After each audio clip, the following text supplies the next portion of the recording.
ಬೇಕು, ಸುಮ್ಮನೆ ಬೇಕಾ? ಅದು ನ್ಯಾಯಯುತ ಬೇಕಲ್ಲ. ಅದು ಅಲ್ಲಿ ಏನೂ ಇಲ್ಲ. ಸುಮ್ಮನೆ ಎಂಥವ್ರಿಗೆ ಮೊಬೈಲ್ ಯಾರು ಕರ್ಕೊಂಬರೋದು ಹೇಳೋದು. ನನಗೆ 2 ವರ್ಷಕ್ಕೆ ಮಕ್ಕಳಿಲ್ಲ, ಇವ್ರ ಬಳಿ ಆಲ್ಬೇಕು ಮಕ್ಕಳಿಗೆ ತೀರ್ಕೊಂಡ್ ಬಂದಿದ್ದಾರೆ. ಮಕ್ಕಳು ಹಾಲಾದ್ರು ಅಂತಾರೆ. ಎದಕ್ಕೆ ಬರ್ತದೆ ಹಾಗೆ ಹೇಳೋದು ತಪ್ಪಲ್ಲ. ಅದ ಕಾಲಾರ್ದವ್ರು ಸುಳ್ಳು ಹೇಳ್ಯಾರ್ರಿ ಅವರು. ಈಗ ನೋಡಿ ಯಾರು ಮುನ್ನ ಆ ಗುಡಿನ ಕರೆ ಸ್ವಂತ ರೊಕ್ಕ ಕೊಟ್ಟು ಕಟ್ಟಿದ್ದಾನ. ಅಲ್ಲಿ 2-3 ಪ್ಲಾಟ್ ಸ್ವಂತ ತೊಗೊಂಡು ಕಟ್ಟಿದ್ದಾನ.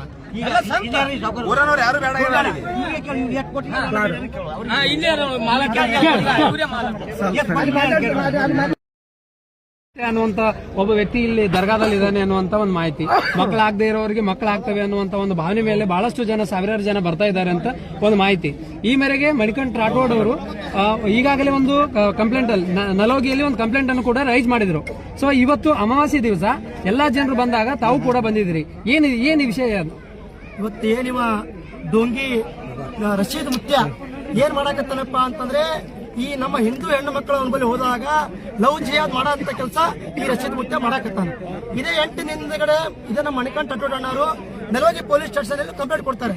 ಏನಂತ ಕಂಪ್ಲೇಂಟ್ ಕೊಡ್ತಾರಪ್ಪ ಅಂತಂದ್ರೆ, ಒಂದು ಹೆಣ್ಮಗಳು ಮಣಿಕಂಠ ಫೋನ್ ಹಚ್ಚಿ, ಅಣ್ಣ ಈ ಡೊಂಗಿ ರಶೀದ್ ಮುತ್ಯ ಮೇಲೆ ಹೋಗಿದ್ದೆ, ಹೋದಾಗ ಒಂದು ಔಷಧ ಕೊಟ್ಟಿದ್ದ 10 ಹೊಟ್ಟೆ ಉರುಪಿಡ್ತು, ನನಗೆ ಬಿದ್ದು ಒದ್ದಾಡಂಗೆ ಸಹಾಯ ಆಗಿತ್ತು ಅಂತ ಹೇಳ್ತಾನೆ. ಅದು ತಗೊಂಡು ಅಣ್ಣ ಹೋಗಿ ನೆಲಗಿ ಸ್ಟೇಷನ್ ಕಂಪ್ಲೇಂಟ್ ಕೊಟ್ಟರು. ಇಲ್ಲಿವರೆಗೂ ಕೂಡ ಈ ಡೊಂಗಿ ರಶೀದ್ ಮುತ್ಯರ ಮೇಲೆ ಯಾವುದು FIR ಆಗಿಲ್ಲ. ಸಂಗತಿ ಯಾಕೆ FIR ಆಗಿಲ್ಲಪ್ಪ ಅಂತಂದ್ರೆ, ಇಂಥ ಡೊಂಗಿ ರಶೀದ್ ಮುತ್ಯಗಳು ಏನ್ ಮಾಡತ್ತಾರಪ್ಪ ಅಂತಂದ್ರೆ, ನಮ್ಮ ಹಿಂದೂಗಳು ಅಮಾಯಕ ಹಿಂದೂಗಳು ಇವ್ರ ಹತ್ರ ಹೋದಾಗ ಈ ಒಂದು ಔಷಧಕ್ಕೆ 5,000 ಕೊಡು 6,000 ಕೊಡು ಅಂತ ತಗೊಂಡು ಇವ್ರು ಏನ್ ಮಾಡಕತ್ತಾರಪ್ಪ ಅಂದ್ರೆ, ಇಂಥವ್ರಿಗೆ ದುಡ್ಡು ಕೊಡಕತ್ತಾಗ ಮಾತ್ರ ಇಂಥ ಅವ್ರ ರಕ್ಷಣೆ ನಿಂದಿರಕತ್ತಾರ, ಹೊರತಾಗಿ ನಮ್ಮ ರಕ್ಷಣೆ ನಿಂದಿರಲಾಗ. ಈಗ ಪೊಲೀಸ್ನವರು ಈ ರೀತಿಯ ಘಟನೆಗಳಿಗೆ ಕಡಿವಾಣ ಹಾಕುವುದನ್ನು ಬಿಟ್ಟು ಅವರೇ ಪ್ರೊಟೆಕ್ಷನ್ ಮಾಡ್ತಾ ಇದ್ದಾರೆ. ಇದರಿಂದ ಕಾನೂನು ಉಲ್ಲಂಘನೆ ಮಾಡ್ತಾ ಇದ್ದಾರೋ, ಕಾನೂನನ್ನ ಪರಿಪಾಲನೆ ಮಾಡ್ತಾ ಇದ್ದಾರೋ ಅಂತ ತಮ್ಮ ಭಾವನೆ? ಇವತ್ತು ನಾವು ಈ ಕಲಬುರಗಿ ಜಿಲ್ಲಾ ಪೊಲೀಸರಿಗೆ ತಮಗೆಲ್ಲರಿಗೂ ಗೊತ್ತಿದೆ, ಈ ಕಾಂಗ್ರೆಸ್ ಸರ್ಕಾರ ಬಂದ್ಮೇಲೆ ಕಾನೂನು ಸುವ್ಯವಸ್ಥೆ ಎಷ್ಟು ಹಾಳಾಗಿದೆ ಅಂತೇಳಿ. ಯಾಕೆ ಮಾತಾಡ್ತೀರಪ್ಪ ಅಂದ್ರೆ, ಇಲ್ಲಿ ಯಾರಿಗೂ ಹಿಂದೂಗಳಿಗೆ ರಕ್ಷಣೆ ಇಲ್ಲ, ಹೊರತಾಗಿ ಈ ಸರ್ಕಾರ ಮುಸಲ್ಮಾನಿಗೆ ರಕ್ಷಣೆ ಕೊಡೋ ಕೆಲಸ ಅಂತ ಮಾಡ್ತಾ ಇದೆ. ಇವತ್ತು ಕೂಡ ಇವತ್ತು ಏನಾಗಿದೆ ಅಂದ್ರೆ, ಇವತ್ತು ಈ ಮುಲ್ಲಾಗೆ ರಕ್ಷಣೆ ಕೊಟ್ಟಿದ್ದಾರೆ, ಹೊರತಾಗಿ ನಮ್ಗೆ ರಕ್ಷಣೆ ಕೊಟ್ಟಿಲ್ಲ ಅಂತೇಳಿ ಇವತ್ತು ನಾನು ನೇರವಾಗಿ ಹೇಳಕ್ಕೆ ಇಷ್ಟಪಡ್ತೀನಿ.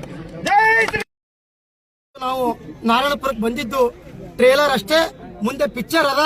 ಯಾಕದಪ್ಪ ಅಂತಂದ್ರೆ, ಇವತ್ತು ನಾವು ಮಣಿಕಂಠ ನೇತೃತ್ವದ ಬಂದೀವಿ, ಮುಂದೆ ಒಂದು ಕರೆ ಕೊಡ್ತೀವಿ, ನಾರಾಯಣಪುರ ಇಂತ ರಶೀದ್ ಮುತ್ಯ ಹಟಾವ, ನಾರಾಯಣಪುರ ಬಚಾವ್ ಅಂತೇಳಿ ನಾವು ಮುಂದಿನ ಕರೆ ಕೊಡ್ತೀವಿ ಅಂತ